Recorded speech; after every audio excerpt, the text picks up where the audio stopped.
या जिन नेताओं पार्टियों के साथ मैंने काम किया या जिन्होंने मेरे साथ काम करना समझा या मुझे काम करने का अवसर दिया, मेरी नज़र में मैं उनका राजनीतिक सहयोगी था उस कालखंड में। और उनके चुनाव के प्रबंधन में, चुनाव के प्रयास में मैं मेरे से जो बन पड़ा वो छोटा मोटा मैंने काम वो प्रयास। एक सूखी जमीन पर प्रशांत किशोर आते हैं, उसे हरा भरा कर देते हैं और फिर वहां से चले जाते हैं। ये क्या फितरत है प्रशांत किशोर की? नहीं, 2015 में महागठबंधन का प्रयोग किया गया। राजनीतिक तौर से लालू जी, नीतीश जी और कांग्रेस को एक साथ एक मंच पर लाया गया। उस समय ये भी तय किया हम लोगों ने कि दलों के अलग अलग एजेंडा न हो, बल्कि तीनों दल मिलके महागठबंधन का एक एजेंडा। उनके कैमरे पे जो उन्होंने कहा कि जितना मेरे परिवार के खिलाफ अंग्रेजों ने अत्याचार नहीं किया, उससे ज़्यादा इस सरकार के अफसर हमें परेशान कर रहे हैं।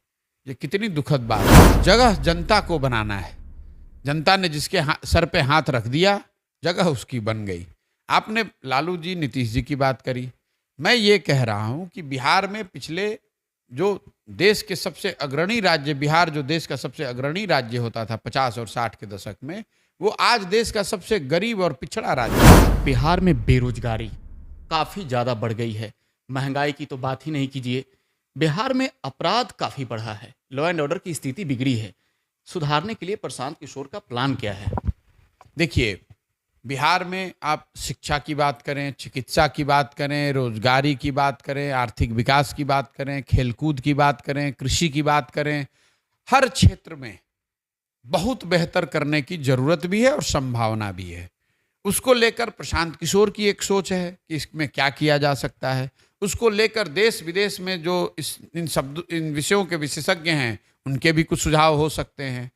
लेकिन इन सब से ज़्यादा महत्वपूर्ण है कि बिहार के लोग इसके विषय में क्या सोचते हैं और वो क्या सुझाव देते हैं। एक आपके काफी चाहने वाले हैं जिसने लिखा था कि प्रशांत किशोर से पूछिए बिहार आए हैं तो रहेंगे या फिर जाएंगे। देखिए, ये एक जनरल बात है। जनता के मन में या लोगों के, मेरे चाहने वाले हों या मेरे विरोधी हैं, अगर वो ये कहते हैं या उनके मन में ऐसी शंका है कि ये बिहार में रहेंगे कि नहीं, तो ये उनकी सोच ठीक है। नमस्कार, टुडे बिहार न्यूज देख रहे हैं आप। मैं हूं आपके साथ प्रकाश सिंह। देश में जब 2014 में लोकसभा का चुनाव था, तब बीजेपी की ओर से कैंडिडेट नरेंद्र मोदी के अलावे एक नाम की चर्चा और थी। उस चर्चा, बिहार के लोग उस नाम की चर्चा काफी ज्यादा कर रहे थे, क्योंकि जिस शख्स की चर्चा हो रही थी वो बिहार से थे और नाम प्रशांत किशोर था। प्रशांत किशोर इसके बाद बिहार आए और बिहार में नीतीश कुमार और लालू यादव को एक साथ ला दिया। आज प्रशांत किशोर बिहार के गांवों में, गलियों में जा रहे हैं, लोगों से मिल रहे हैं, जन सुराज की बात कर रहे हैं और हमारे साथ इस वक्त एक्सक्लूसिव बातचीत के लिए मौजूद हैं। प्रशांत किशोर, पहले आप चुनावी रणनीतिकार थे, क्या अब राजनीति में आ रहे हैं? गांवों में, गलियों में जा रहे हैं तो चर्चा बिहार में खूब हो रही है। नहीं, देखिए, रणनीतिकार तो कभी थे नहीं। जैसा मैं हमेशा अपने साक्षात्कारों में या अपनी बातचीत में जनता के साथ ये बताता रहा हूँ, ये तो मीडिया के शब्द हैं। 2011 से 2021 के बीच में जो मैं काम करता था या जिन नेताओं पार्टियों के साथ मैंने काम किया या जिन्होंने मेरे साथ काम करना समझा या मुझे काम करने का अवसर दिया, मेरी नज़र में मैं उनका राजनीतिक सहयोगी था उस कालखंड में। और उनके चुनाव के प्रबंधन में, चुनाव के प्रयास में मेरे से जो बन पड़ा वो छोटा मोटा मैंने काम वो प्रयास किया होगा। मैं किसी को चुनाव जिताता हराता नहीं हूँ। कोई व्यक्ति किसी को चुनाव हरा जिता नहीं सकता है। लोग चुनाव अपनी ताकत से जीतते हैं, अपने कार्यकर्ताओं के प्रयास से जीतते हैं, जनता के आशीर्वाद से जीतते हैं। हम जैसे लोग उसमें थोड़ा बहुत अपना कंधा लगा सकते हैं, अपना प्रयास कर सकते हैं, बाकी जनता मालिक है। प्रशांत किशोर के जिंदगी के किताबों को जब हम पढ़ते हैं, बात करेंगे आगे जनसुराज की, बिहार की सियासत की, लेकिन इससे पहले जब व्यक्तिगत प्रशांत किशोर को जानने की कोशिश करते हैं तो हम देखते हैं कि एक सूखी जमीन पर प्रशांत किशोर आते हैं, उसे हरा भरा कर देते हैं और फिर वहां से चले जाते हैं। ये क्या फितरत है प्रशांत किशोर की? नहीं, ये फितरत नहीं है। सूखी जमीन जहां, अगर देखिए, मेरा अपना मान, अगर आप इसको इसलिए कह रहे हैं कि चुनाव जीतने के बाद उन राज्यों से मैं हट जाता हूं, उसके पीछे 2-3 बातें हैं। एक, तो अगर मेरा काम चुनाव में काम करके किसी की मदद करके उसको जिताना है, तो मुझे उसके बाद वहाँ से हट ही जाना चाहिए। इसलिए कि चुनाव के बाद जो सरकार बनती है, वो they are under oath of the constitution. सरकार उसको चलानी चाहिए जो अंडर ओथ है, ये संविधानिक व्यवस्था है। उसके अलावा अगर हमारे जैसे लोग उस राज्य में रहेंगे, तो चूंकि चुनावों में हम लोग का एक भूमिका है, एक योगदान है, तो आप वहाँ पे ग्लोरीफाइड नेटवर्कर बन जाएंगे। जो लोग भी आपसे मिलेंगे वो आपके प्रभाव का या आपके कंट्रीब्यूशन का फ़ायदा उठाएंगे। कोई ब्यूरोक्रेट मिलेगा तो नौकरी के लिए ट्रांसफ़र पोस्टिंग के लिए बात करेगा, कोई नेता मिलेगा तो अपने लिए कुछ फ़ायदे की बात करेगा, कोई बिजनेसमैन मिलेगा तो आपसे कहेगा कॉन्ट्रैक्ट दिलवा दीजिए, कुछ बिजनेस फ़ायदा करा दीजिए। उन चीज़ों से बचे रहें, इसलिए चुनाव जीतने के बाद वहाँ से हट जाते हैं। क्योंकि जब सरकार बन गई, लोगों ने चुन लिया, जिनको जिम्मेवारी दे दी, उनका ये काम है कि वो जनता की आशा और अपेक्षा के अनुसार और अपने द्वारा किए गए वादों के अनुसार उस काम को करें। प्रशांत किशोर या हमारे लोगों की अब भूमिका एक बार चुनाव जीतने के बाद मेरी नज़र में नहीं है। ऐसा नहीं है कि हमारे लोग जो हमारे साथ काम करते हैं, कई बार हम लोगों ने इसको चर्चा इस बात की है कि हम साथ में रह के मदद करें सरकार की, और कुछ जो हम सरकार ने या पार्टियों ने वादे किए हैं उस चीज़ को फुलफिल करने में अपना कुछ कंट्रीब्यूशन करें। लेकिन मेरा अपना बहुत सोचा समझा ये निर्णय रहा है कि सरकार में सिर्फ उन्हीं लोगों को रहना चाहिए या सरकारी कामकाज में उन्हीं लोगों को हस्तक्षेप करना चाहिए जो अंडर ओथ है, जो संवैधानिक व्यवस्था है उसके तहत ही होना चाहिए। दूसरा कोई भी व्यक्ति अगर सरकार के कामकाज में हस्तक्षेप करता है, चाहे वो सही इंटेंट से किया जाए, सही नियत से किया गया भी हस्तक्षेप है, और वो एक्स्ट्रा कॉन्स्टिट्यूशनल चीज़ है। देखिए, आप वादों की बात कर रहे हैं, चुनाव के दौरान जो वादे होते हैं उसकी बात कर रहे हैं। वादों को ही याद दिलाएं, बिहार में 2015 में चुनाव था, तब आप नीतीश कुमार के साथ थे, हालांकि आपने पार्टी भी ज्वाइन की थी, और 7 निश्चय योजना आपने तैयार किया था। वादे जनता के बीच क्या खड़े नहीं उतर रहे थे नेता जो वादे किए थे? देखिए, पहली बात तो मैं नीतीश कुमार जी के साथ पार्टी में नहीं था 2015 में। 2015 का चुनाव मैंने कराने में मेरी कुछ भूमिका थी। 7 निश्चय, ठीक आपने कहा। 2015 में महागठबंधन का प्रयोग किया गया। राजनीतिक तौर से लालू जी, नीतीश जी और कांग्रेस को एक साथ एक मंच पर लाया गया। उस समय ये भी तय किया हम लोगों ने कि दलों के अलग अलग एजेंडा न हो, बल्कि तीनों दल मिलके महागठबंधन का एक एजेंडा हो, और उस एजेंडे को नाम दिया गया 7 निश्चय। 7 निश्चय को बनाया कैसे गया? 7 निश्चय किसी प्रशांत किशोर और नीतीश कुमार ने नहीं बनाया। 7 निश्चय को बिहार की जनता ने बनाया।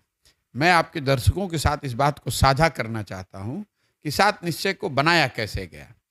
आपको याद होगा 2015 के चुनाव में भाजपा की ओर से तब देश के प्रधानमंत्री मोदी जी ने एक बहुत बड़े पैकेज की घोषणा की थी, 1,60,000 करोड़ का विशेष पैकेज बिहार के लिए। तब ज़्यादातर लोगों में, पत्रकारों में भी और कुछ हद तक जनता में भी एक ऐसी परसेप्शन, एक ऐसी बात बन गई थी कि भाई अब तो भाजपा को कोई रोक नहीं सकता है। आप ये समझ लीजिए कि उसके काउंटर के लिए या उससे बेहतर प्रयास के लिए हम लोगों ने उसके बाद पूरे बिहार में सर्वे कराया। करीब 40,000 गाँव में लोगों से बातचीत की गई। लोगों से पूछा गया कि भाई भाजपा ने जो इतना बड़ा पैकेज प्रधानमंत्री जी ने घोषित किया है, आप अपने आने वाली सरकार से वो पैकेज चाहते हैं या कुछ दूसरा चाहते हैं? तो आपको जानकर आश्चर्य होगा कि 40,000 गाँव में से ज़्यादातर गाँव में लोगों ने बताया कि पैकेज वगैरह तो ठीक है, लेकिन हम लोग के मुद्दे इससे अलग हैं। बिहार में बेरोजगारी बहुत है, बेरोजगार लड़कों को कुछ मदद होनी चाहिए। इसलिए 7 निश्चय का पहला पॉइंट क्या था कि हर बेरोजगार को बिहार में कम से कम 1,000 रुपये का भत्ता मिलना चाहिए। आज तक 1 रुपया नहीं मिल रहा है। दूसरा, लोगों ने बताया गांव में कि भाई 10वीं और 12वीं तक किसी तरह परिवार वाले कर्ज वगैरह लेकर या अपने ओन रिसोर्स से बच्चों की पढ़ाई करा पाते हैं, लेकिन 12वीं से आगे की पढ़ाई के लिए बहुत सारे ऐसे परिवार हैं जिनकी आर्थिक स्थिति ऐसी नहीं है कि वो बच्चों को आगे पढ़ा सकें। इसलिए सरकार की ओर से कोई व्यवस्था होनी चाहिए। तो 7 निश्चय में स्टूडेंट क्रेडिट कार्ड की बात कही गई।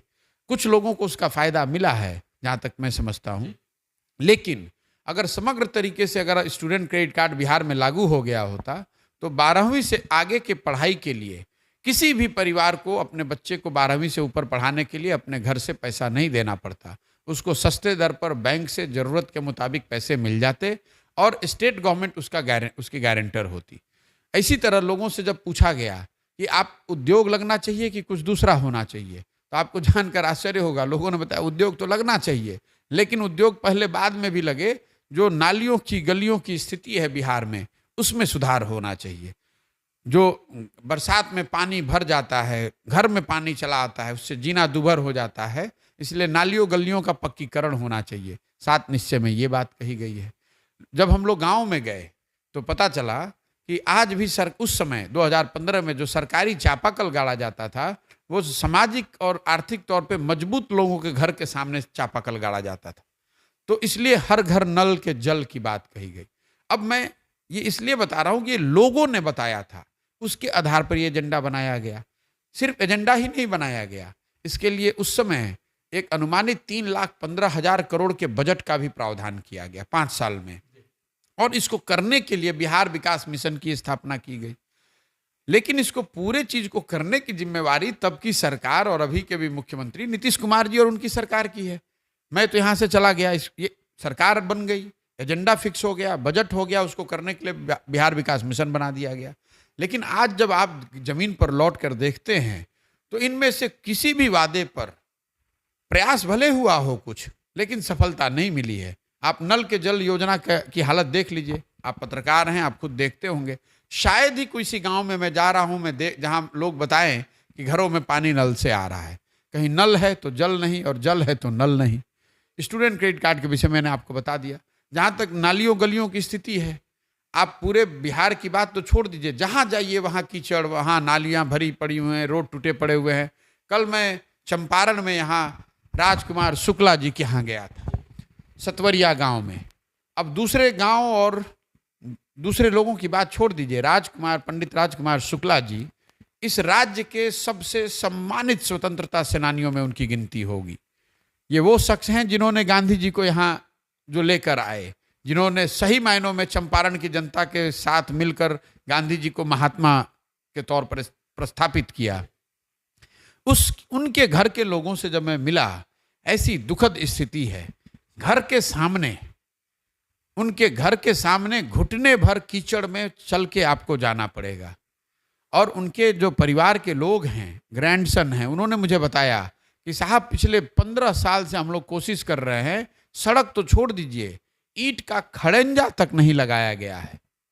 और ये तब है जबकि 17-18 में चंपारण आंदोलन का शताब्दी समारोह किया गया, जिसमें सरकार ने 500 करोड़ रुपए से ज्यादा का खर्च किया है। उनके कैमरे पे जो उन्होंने कहा कि जितना मेरे परिवार के खिलाफ अंग्रेजों ने अत्याचार नहीं किया, उससे ज्यादा इस सरकार के अफसर हमें परेशान कर रहे हैं। ये कितनी दुखद बात है। इन सब चीजों को जब आप देखते हैं तो आपको लगता है कि आपको आकर कुछ प्रयास करने की जरूरत है, इसीलिए आ रहे हैं। बिहार में है, जनता के बीच जा रहे हैं। लेकिन प्रशांत किशोर, 2014 में बिहार की बोली लग रही थी, आपको याद होगा, बड़े बड़े दावे किए जा रहे थे। तब बीजेपी के आप साथ थे। 2015 में नीतीश कुमार का साथ आपने दिया, लेकिन 7 निश्चय पार्ट 2 आ गया 2020 में। 2015 से 20 के बीच में ही पूरी कर लेनी थी 7 निश्चय। क्या प्रशांत किशोर ने जो बातें नीतीश कुमार को बताई थी, वो नीतीश कुमार को अच्छी नहीं लगी? नहीं, देखिए, बात प्रशांत किशोर, मैंने तो आपको पूरा जो प्रक्रिया है वो बता दिया कि 7 निश्चय बनाया कैसे गया। सरकार जीत कर आ गई, उसके बाद नीतीश कुमार ने की जिम्मेवारी थी कि उसको करें। उन्होंने शायद करने का अपनी ओर से प्रयास भी किया है, लेकिन जो ग्राउंड पे, जो जमीन पर आज हकीकत है, वो तो यही बता रही है कि इस चीज को करने में कोई ज्यादा सफलता मिली नहीं है। आप 7 निश्चय पार्ट 2 लॉन्च कर दीजिए या 3 लॉन्च कर दीजिए, आप जैसे पत्रकारों को और दर्शकों को सरकार से ये पूछना चाहिए, बिहार के लोगों को, कि बताइए कहां पर किसी बेरोजगार को 1 रुपए भी मिल रहा है? किस नली और गली का पक्कीकरण किया गया है? किस गांव में नल से पानी आ रहा है? तो इसके ये प्रयास और ये सवाल तो आप लोगों को करने चाहिए। बिहार के गांवों और गलियों में जा रहे हैं। चर्चा है कि प्रशांत किशोर आने वाले दिनों में एक राजनीतिक दल भी बनाएंगे। लेकिन इससे पहले सवाल ले लेंगे कि बिहार की जो सियासी जमी है, पिछले 30 सालों से लालू नीतीश का जो अखाड़ा है, इसमें प्रशांत किशोर जमीन बना पाएंगे या फिर जनता के बीच में जगह बनाना चाहते हैं? देखिए, कौन लोकतंत्र है, तो जब तक लोकतंत्र है, जनता जिसके साथ है उसके लिए जगह है। जगह जनता को बनाना है। जनता ने जिसके सर पे हाथ रख दिया, जगह उसकी बन गई। आपने लालू जी, नीतीश जी की बात करी। मैं ये कह रहा हूं कि बिहार में पिछले जो देश के सबसे अग्रणी राज्य, बिहार जो देश का सबसे अग्रणी राज्य होता था 50 और 60 के दशक में, वो आज देश का सबसे गरीब और पिछड़ा राज्य है। आज सबसे ज़्यादा देश में अशिक्षित लोग, भूखमरी के शिकार लोग, बेरोजगार लोग, ये सब बिहार में रहते हैं। और ये तब है जब लोग विकास का दावा कर रहे हैं, कोई सामाजिक न्याय का दावा कर रहा है। मैं कह रहा हूं कि आप जो दावा कर रहे हैं, जो आपने किया या करने का दावा कर रहे हैं, मैं उन सब चीज को मान लेता हूं। हम लोग चलिए सबको मान लें कि जो वो दावा कर रहे हैं वो सब सही है। इसके बावजूद जैसे जो ध्रुव सत्य जिसको कहते हैं, ध्रुव सत्य तो यही है कि भाई बिहार आज सबसे गरीब और पिछड़ा राज्य है, तो ये स्थिति बदलनी चाहिए, तो सब लोग कहेंगे। अब बदलने के लिए कोई नई सोच और बेहतर प्रयास होना चाहिए। मैं ये दावा नहीं कर रहा हूं कि वो नई सोच और बेहतर प्रयास मैं कर सकता हूं, मैं तो उसके उलट कह रहा हूं। मैं ये कह रहा हूं कि एक नई सोच और बेहतर प्रयास कोई एक व्यक्ति या दल नहीं कर सकता है। ये उनके बूते की बात नहीं है, ये बिहार के लोगों को मिलकर करना पड़ेगा। इतनी बड़ी समस्या है, इतना बड़ा चैलेंज है कि कोई व्यक्ति या दल अगर दावा करता है कि मैं आऊंगा और इसको ठीक कर दूंगा, तो दो ही बात हो सकती है।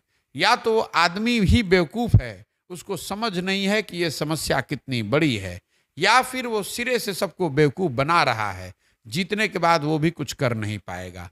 अगर इस स्थिति को सुधारना है तो बिहार में एक सामाजिक राजनीतिक आंदोलन की जरूरत है, जिसके तहत समाज में लोगों को, खासकर जो सही लोग हैं, जो यहाँ के समाज की चिंता करने वाले लोग हैं, उनको एक साथ एक मंच पर लाया जाए और वो मिलकर तय करें कि बिहार में कैसी राजनीतिक व्यवस्था होनी चाहिए, कैसा दल होना चाहिए, उस दल की प्राथमिकता क्या होनी चाहिए, उस दल में टिकटों के डिस्ट्रीब्यूशन का आधार क्या होना चाहिए, उस दल को चलाया कैसे जाना चाहिए।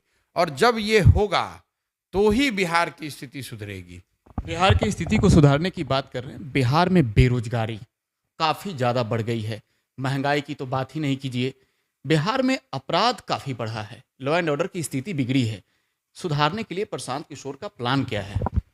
देखिए, बिहार में आप शिक्षा की बात करें, चिकित्सा की बात करें, रोजगारी की बात करें, आर्थिक विकास की बात करें, खेलकूद की बात करें, कृषि की बात करें, हर क्षेत्र में बहुत बेहतर करने की जरूरत भी है और संभावना भी है।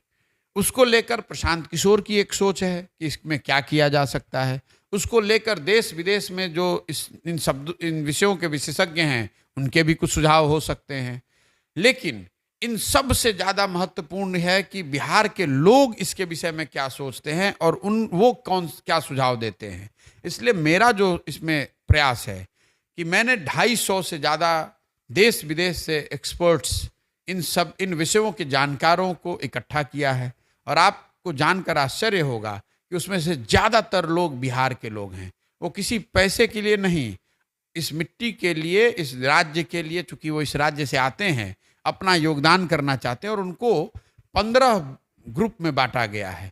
15 ऐसे विषय, शिक्षा, स्वास्थ्य, कृषि, खेलकूद जैसे 15 ऐसे विषय जो बिहार के समग्र विकास के लिए जरूरी हैं, उसका एक 10 साल का विकास का खाका खींचा जाए कि शिक्षा सुधारना है, क्या सुधारना है और कैसे सुधारना है। ये लोग इस पर काम कर रहे हैं, मेरी सोच भी उसमें शामिल है। लेकिन ये उन विशेषज्ञों और मेरी सोच है, वो बिहार के लोगों की सोच नहीं है। इसीलिए मैं बिहार में जब पदयात्रा कर रहा हूं तो उसके पीछे पूरी सोच ही क्या है। पदयात्रा क्यों कर रहे हैं? पदयात्रा रोड नापने के लिए तो नहीं कर रहे हैं, पदयात्रा सड़क पर चलने के लिए नहीं कर रहे हैं। पदयात्रा इसलिए कर रहे हैं कि बिहार के हर गांव, हर गली, हर पंचायत, हर ब्लॉक, हर मोहल्ले, हर शहर में पहुंचा जाए, लोगों से बात करी जाए, उनसे उनके समस्याओं को समझा जाए, इन समस्याओं को सुलझाने के जो प्रयास होने चाहिए, जो समाधान हो सकते हैं, उनके बारे में उनका सलाह लिया जाए। और सबसे जरूरी, समाज में जो सही लोग हैं उनकी मदद से उनको चुनकर निकाला जाए। एक बार जब ये सारे, मेरे पदयात्रा के दौरान ये सारी बातें निकल कर आ जाएं, फिर ये जो एक्सपर्ट ग्रुप है इन्होंने एक जो ड्राफ्ट बनाया है और जो हम लोग पदयात्रा के दौरान लोगों से निकालेंगे, दोनों को मिलाकर समाहित करके पदयात्रा खत्म होने के 3 महीने के अंदर ये पूरा ब्लूप्रिंट जनता के बीच में रखेंगे, उनके साथ साझा करेंगे, ताकि हर बिहार का व्यक्ति ये देख सके कि शिक्षा को लेकर हमारी क्या सोच है, हमारा क्या प्लान है, चिकित्सा को लेकर हम लोग की क्या सोच है, क्या प्लान है, उसको कैसे बेहतर बनाएंगे, रोजगारी कैसे लाएंगे, करप्शन कैसे कम करेंगे, आर्थिक विकास कैसे करेंगे। ये सिर्फ मेरी सोच नहीं होगी, वो बिहार भर के वो सारे लोग जिन्होंने सुझाव दिए होंगे, सबको मिलाकर बनाया हुआ ब्लूप्रिंट होगा, जो कि अगले साल पदयात्रा खत्म होने के 3 महीने के अंदर पब्लिक के साथ साझा करेंगे। उसके बाद आप उसको देख सकते हैं, उसका मूल्यांकन कर सकते हैं, उसमें सुझाव दे सकते हैं या उसको रिजेक्ट कर सकते हैं। अगर सही लगे तो आप आइए और उस समय जुड़िए। सिर्फ जैसे मैं आपको एग्जांपल बताऊं, लोग बताते हैं मेरी सरकार बन जाएगी, मैं 10 लाख नौकरी दे दूंगा। भाई, ये कहना काफी नहीं है। हम ये प्रयास कर रहे हैं कि हम ये बताएं कि अगर हम 10 लाख रोजगार देने का वादा कर रहे हैं तो हम ये भी बताएंगे कि हम ये रोजगार कैसे देंगे। और जनता को ये पहले देखने का, उसका मूल्यांकन करने का अधिकार होना चाहिए कि जो मैं कह रहा हूं उस बात के पीछे हमारी कोई सोच है, कोई प्रयास है, कि सिर्फ जनता को बेवकूफ बनाने के लिए बड़े वादे कर दिए और जीत के आने के बाद कुछ नहीं किया। वो नहीं प्रयास है। जनता को बेवकूफ़ बनाने की बात कर रहे हैं जो दर्शक इस वक्त हमें देख पा रहे हैं। हमने दर्शकों से पूछा था कि प्रशांत किशोर से क्या पूछे। एक आपके काफ़ी चाहने वाले हैं जिसने लिखा था कि प्रशांत किशोर से पूछिए बिहार आए हैं तो रहेंगे या फिर जाएंगे। देखिए, ये एक जनरल बात है, जनता के मन में या लोगों के, मेरे चाहने वाले हों या मेरे विरोधी हैं, अगर वो ये कहते हैं या उनके मन में ऐसी शंका है कि ये बिहार में रहेंगे कि नहीं, तो ये उनकी सोच ठीक है, क्योंकि पिछले 10 साल से मैं बिहार में नहीं रहा हूँ। वो मेरी क्षमता पे सवाल नहीं उठा रहे हैं। उनको लगता है भाई इनकी क्षमता है, ये कर सकते हैं, ये सही सोच के आदमी हैं। ये बिहार में रहेंगे कि नहीं, ये सवाल है। तो उसके लिए बड़ा सीधा जवाब है, मैं बिहार में रहूंगा तो लोगों को दिखेगा। मैं मान लीजिए कि आज मोतिहारी में बैठा हूँ, दर्शक आपके सुन रहे हैं, लोग रोज देख रहे हैं कि मैं बिहार में ही रहता हूँ, बिहार के गाँव में ही रोज जा रहा हूँ। मैं यहाँ साल भर से ज़्यादा पदयात्रा करूँगा, हर गाँव में जाऊँगा, हर पंचायत में जाऊँगा, हर ब्लॉक, हर शहर, हर गली मोहल्ले में जाऊँगा, तो लोगों को खुद ब खुद दिखेगा कि मैं यहाँ रह रहा हूँ। मैं क्या कहता हूँ कि आप मेरे कथनी पर मत जाइए, मैं जो कह रहा हूँ इस पर भरोसा मत कीजिए, क्योंकि जो आदमी भी मंच पर बैठता है, जो आदमी भी सो कॉल्ड नेता बनता है, वो अच्छी बात ही कहता है। शायद मैं भी ऐसा ही कह रहा हूं, लेकिन मैं जो करूं, जो मेरी कथनी को छोड़कर मेरी करनी को देखिए। जो मैं कर रहा हूं या आगे करूंगा उसको देखिए, समझिए, मूल्यांकन कीजिए। ठीक लगे तो साथ में आइए, ठीक न लगे तो कोई बात नहीं, आप हमारे विरोध में भी रह सकते हैं। लेकिन मुझे मेरे बारे में ओपिनियन बनाने से पहले, मेरे विषय में निर्णय लेने से पहले, मैं जो कर रहा हूं उसको देखिए, जांचिए, परखिए। अभी चुनाव तो है नहीं, चुनाव तो 3 साल के बाद आने हैं। आपके पास 3 साल से ज्यादा समय है मुझे जांचने का, परखने का, देखने का। अगर ठीक लगे तो आप साथ में आ सकते हैं। युवाओं से मिल रहे हैं और युवाओं की एक बड़ी फौज प्रशांत किशोर के साथ चल रही है। लेकिन बिहार के राजनीति की बात करें, खास तौर पे जातिवाद वाली राजनीति की बात करें, प्रशांत किशोर कैसे भेदेंगे जातीय रणनीति को? क्योंकि जो रणनीति बनाते हैं प्रशांत किशोर, वो विकास के लिए बनाते हैं, लेकिन हम जातिगत राजनीति की बात कर रहे हैं, बिहार की बात कर रहे हैं, ये कैसे करें? देखिए, ये जो सोच है कि युवा मेरे साथ है, मेरा जो अपना अनुभव पिछले 1-1.5 महीने का रहा है, जितनी ज़्यादा संख्या में मेरे साथ युवा हैं, उससे कहीं बड़ी संख्या में मैं देख रहा हूं कि जो बुजुर्ग हैं वो मेरे साथ आ रहे हैं, जिन्होंने कहीं ना कहीं बिहार, एक अच्छे बिहार का सपना देखा था। उनकी आशा अपेक्षा थी कि बिहार बेहतर बनेगा, जो अपने जीवन काल में अच्छे और विकसित बिहार को बनते हुए देखना चाहते थे। एक बड़ी संख्या उनकी है जो मेरे साथ जुड़ना चाहते हैं या मेरे साथ जुड़ रहे हैं या मेरे इस प्रयास को शुभकामना दे रहे हैं, आशीर्वाद दे रहे हैं। जहां तक आपने बात कही जाति की, ये एक परसेप्शन है कि भाई बिहार में सब कुछ जाति पर ही होता है। देखिए, अगर आप राजनीति करते हैं और राजनीतिक तौर से समाज के अगुआ बनना चाहते हैं, तो समाज के हर पहलू की समझ आपको होनी चाहिए। जाति भी एक उसमें महत्वपूर्ण पहलू है, उसको आपको समझना है, समझकर आगे बढ़ना है। लेकिन सिर्फ जाति के आधार पर वोट पड़ता है, ये कहना या ये बात बताना, मुझे लगता है कि ये सही नहीं है, क्योंकि ये सत्य से परे है। अगर आप बिहार में हुए चुनावों को, पिछले 25-30 साल में जो चुनाव हुए उसको देखेंगे, मैं आगे क्या होगा उसकी बात नहीं कर रहा हूं। आप कह रहे हैं कैसे भेदेंगे, उसको छोड़ दीजिए। जो आप कह रहे हैं कि यहाँ सब कुछ जाति पर होता है, उसका आप बिहार के चुनावों का पिछले 25-30 साल का आकलन कर लीजिए। देखिए कि क्या जाति के आधार पर कितना वोट पड़ा है और दूसरे पहलुओं का कितना असर रहा है। 1984 में 1984-85 में, 84 में लोकसभा के चुनाव हुए, 85 में लोकसभा विधानसभा के चुनाव हुए। दोनों चुनाव में बिहार में कांग्रेस को बहुत बड़ी सफलता मिली थी। तो आपके दर्शकों से आपसे पूछूंगा कि 84 में क्या हुआ, तो आप बताएंगे कि कांग्रेस को इसलिए सफलता मिली क्योंकि इंदिरा जी की मृत्यु हुई थी, और उस मृत्यु से उपजी हुई जो सहानुभूति थी, उसकी लहर में लोगों ने जात पात भूलकर कांग्रेस को वोट किया। मैं बात मान लेता हूं। फिर मैं आपको पूछूंगा, 1989 में लोकसभा के चुनाव हुए, 1990 में फिर यहाँ पर विधानसभा के चुनाव हुए। 89 में बीपी सिंह जीत कर आए, जनता दल जीत कर आई, और 90 में जनता दल जीती, लालू प्रसाद जी मुख्यमंत्री बने। मैं आपसे पूछूंगा 89 और 90 में क्या हुआ, तो आप बताएंगे कि प्रशांत जी, उस समय भ्रष्टाचार बहुत बड़ा मुद्दा बन गया था, बोफोर्स का मामला था। भ्रष्टाचार के नाम पर समाज के हर वर्ग ने बीपी सिंह के नेतृत्व में जनता दल को वोट किया। फिर मैं आपसे पूछूंगा साहब 2014 में क्या हुआ। 2014 में भाजपा को यहाँ बहुत बड़ी सफलता मिली, तो आप मुझे बताएंगे कि नहीं, वो तो मोदी जी के नाम पर लोगों ने जात पात सब भूलकर भाजपा को वोट किया। फिर मैं आपको पूछूंगा 2019 में क्या हुआ, तो आप बताएंगे कि बड़ी कांटे की लड़ाई थी, लेकिन बालाकोट हो गया। उसके बाद राष्ट्रवाद के नाम पर सब लोगों ने मिलकर भाजपा को वोट दे दिया। मैं आपको 4 एग्जाम्पल क्यों दे रहा हूं, आपके दर्शकों को बताना चाहता हूं। ये 4 एग्जाम्पल ही सब इसको क्लेरिफाई कर देंगे। ऐसे मैं आपको 20 एग्जाम्पल दे सकता हूं, लेकिन 4 दे रहा हूं। 84 एक घटना है, इंदिरा जी की मृत्यु और उससे उपजी हुई सहानुभूति। 89 एक मुद्दा है, बोफोर्स, भ्रष्टाचार और उससे समाज का एकजुट होना। 14 एक व्यक्ति है नरेंद्र मोदी, जिसके आधार पर समाज ने एक तरह से वोट किया।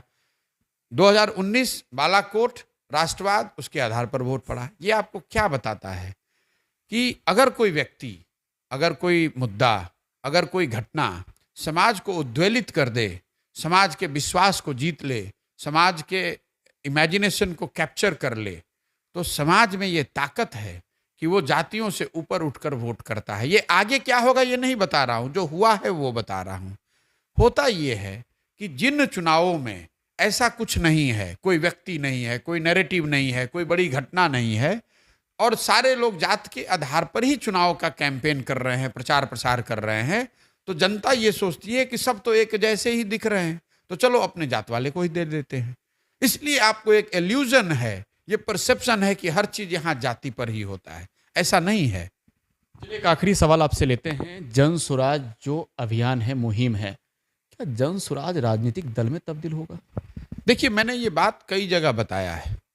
जन स्वराज जो पूरा अभियान है वो समाज के में सही लोगों को ढूंढने का अभियान है, उनको जागृत करने का अभियान है, उनको मनाने समझाने का प्रयास है कि अगर बिहार को बेहतर बनाना है तो बिहार के सब सही लोगों को एक साथ एक मंच पर आना है, और सब सही लोगों को एक साथ एक मंच पर आकर एक सही सोच के साथ सामूहिक तौर से मिलकर ये प्रयास करना है कि बेहतर बिहार बनाया जाए।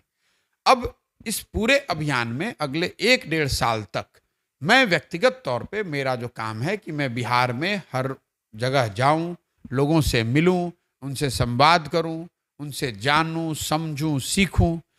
एक बार जब सारे लोगों से चर्चा हो जाएगी, मैं पदयात्रा कर लूँगा, 1 साल 1.5 साल जब मैं लोगों के बीच बिता लूँगा और सारे लोग एक साथ बैठने को तैयार हो जाएं, तो मिलकर तय करेंगे कि दल बनाया जाए कि नहीं बनाया जाए। लेकिन अगर सब ने मिलकर तय किया कि दल बनाया जाएगा, तो वो दल प्रशांत किशोर का दल नहीं होगा, वो बिहार के उन सभी लोगों का दल होगा जो इस सोच से जुड़कर, इस मंच और इस प्रयास से जुड़कर एक नई राजनीतिक व्यवस्था का हिस्सा बनना चाहते हैं, उन सारे लोगों का ये दल होगा। वो लोग इसको तय करेंगे कि इस दल को कैसे चलाया जाए, इस दल का चेहरा कौन हो, इस दल का अध्यक्ष कौन हो, इस दल में टिकट किसको मिले, वो सब लोग मिलकर ही प्रयास करेंगे।